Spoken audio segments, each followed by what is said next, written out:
প্রিয় ভাইয়েরা, আমি বলেছিলাম যে একদল খেয়ে গিয়েছে আর একদল খাওয়ার জন্য রেডি হয়ে আছে। তো কোনো দল এটা নিয়ে কোনো কথা বলল না। আপনারা এটাকে নিজের গায়ে যে মাখালেন, এটা ঠিক হয়নি।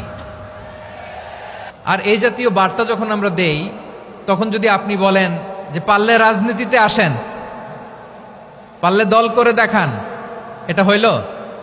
তো যশোরের প্রোগ্রামের এক ভিডিওর পেছনে আমাদের কিছু দিনী ভাইরা 6 বছর আগের এক অডিও ব্যাকগ্রাউন্ডে জুড়ে দিয়ে বিভ্রান্তি ছড়ানোর জন্য সোশ্যাল মিডিয়াতে ছড়িয়ে দিয়েছে।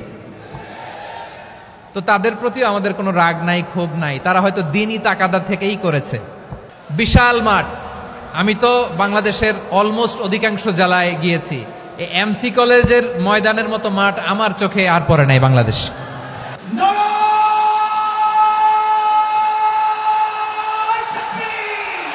দাওয়াতের ময়দানে আছে মুমিন প্রাণে আল্লামা সাঈদীর উত্তরসূরি। আজ হারি আজ হারি আজ হারি মিজানুর রহমান আজ হারি। সিলেটের আলিয়া মাদ্রাসার যে ময়দান, সেখানে দীর্ঘ 33 বছর 34 বছর সরাসরি কোরআন থেকে তাফসির করে আপনাদেরকে শুনিয়েছেন এই ভূখণ্ডের তাফসির জগতের কিংবদন্তি শহীদ মরহুম আল্লামা দেলোয়ার হোসেন সাঈদী রাহিমাহুল্লাহ। আমরা আমাদের আল্লামার জন্য দোয়া করি, আল্লাহ তাআলা মরহুম আল্লামা দেলোয়ার হোসেন সাঈদী রাহিমাহুল্লাহর জীবনের সকল খেদমাগুলোকে আল্লাহ তাআলা কবুল করে নিক। ওনার কবরটাকে আল্লাহ তাআলা কোরআনের নূর দিয়ে মোনাওয়ার করে দিক। আমি আরো সৌভাগ্যবান যে আমি অত্যন্ত নগণ্য ক্ষুদ্র একজন কোরআনের ছাত্র হয়ে কোরআন থেকে যা বুঝেছি, এই কথাগুলো যখন দেশ থেকে দেশান্তরে যেখানেই যাই শোনাবার জন্য লক্ষ লক্ষ দিনী ভাইরা সেখানে উপস্থিত হয়, আলহামদুলিল্লাহ। এবং যারা আসতে পারেন না, এরকম কোটি কোটি বনি আদম পরবর্তীতে সোশ্যাল মিডিয়ার কল্যাণে তারা কথাগুলো শোনেন, আলহামদুলিল্লাহ।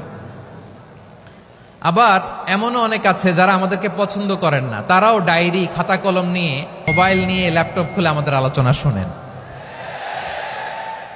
আমি তাদেরকেও ভালোবাসি, কারণ আমার স্লোগান হচ্ছে হেরে যাবে ওদের হিংসা, ষড়যন্ত্র, জিতে যাবে আমাদের ভালোবাসা।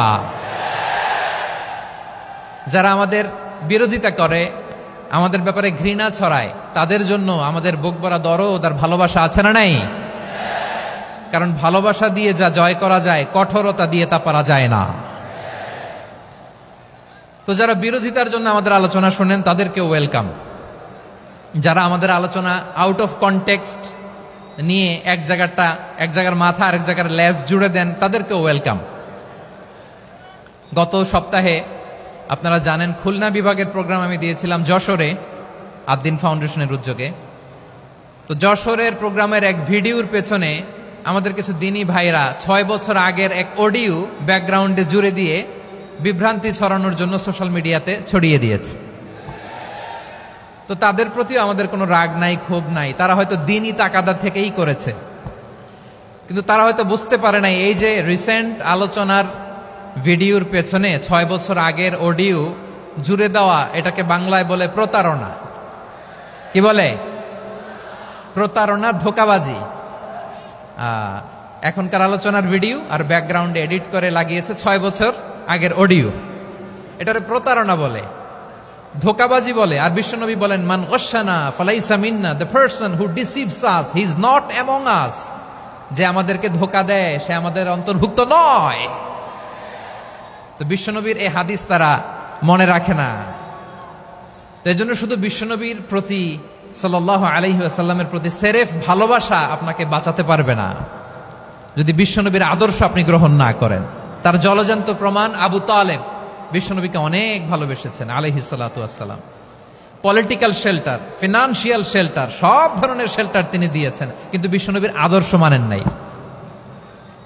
মুক্তি মিলবে? হ্যাঁ, আওয়াজ করে বলেন, আবু তালেবের কি মুক্তি মিলবে? তাহলে সেরেফ ভালোবাসা আপনাকে বাঁচাতে পারবে। ভালোবাসার পাশাপাশি বিশ্বনবীর আদর্শকে মেনে নেওয়ার দরকার আছে না নাই?